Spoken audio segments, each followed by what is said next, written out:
All right, sexual versus asexual. So for sexual reproduction, it requires two parents. There are two parents. For asexual, there's one parent. So with sexual reproduction, there's going to be the offspring, the baby, or the next generation is going to be a mixture of the two parents. It's not going to be just like either one of them. And in asexual reproduction, it's going to be an exact copy of the parent. It's going to be an exact copy of the parent.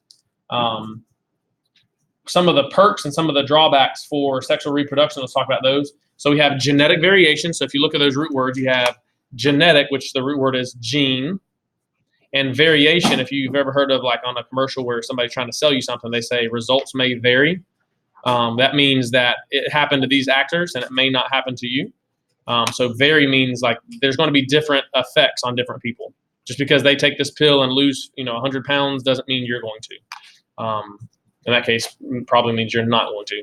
But genetic variation means because the genes are different. There's going to be essentially there's going to be differences among the genes of an organism, of a group of organisms, of a population.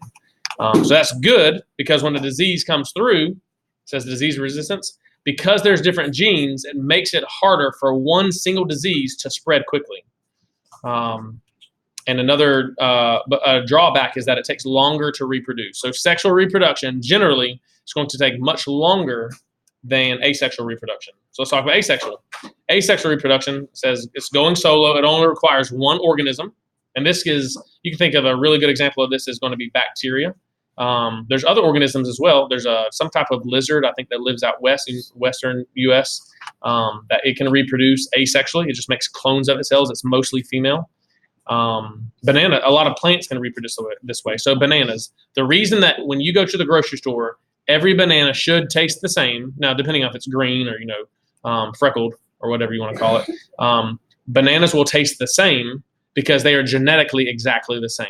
Just like you have apples, you have like a Fuji or a Golden Dorset or a Anna or a Ambrosia. You have all these different varieties of apples. There are also different varieties of bananas, but the only type that you see at the grocery store that you eat just out of your hand is, I forget what it's called. There's a name for it, but it is one type of banana.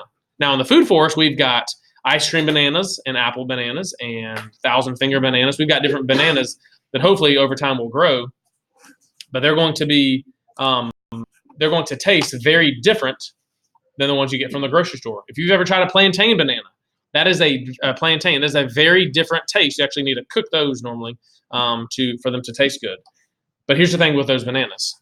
Even though it's really, really easy, like you could go get they're called a little pup, I think is what I've heard them called. Bananas grow in these big, they look like big leaves coming out of the ground. They'll grow little pups, little babies beside it, and you can go and dig that baby up and plant it in your yard, and it will taste exactly the same as that original parent.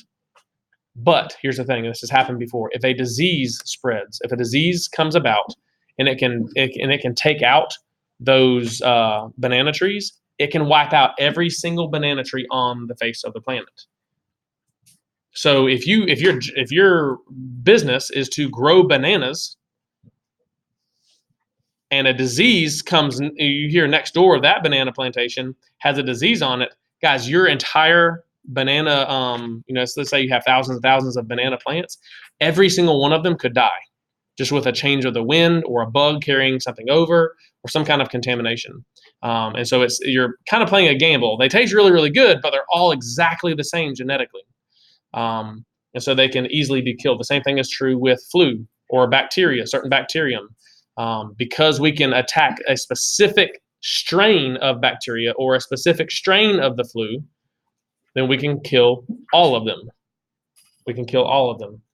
So like if you get a flu vaccination, that type of flu that you got a vaccination for, you should never get that flu again.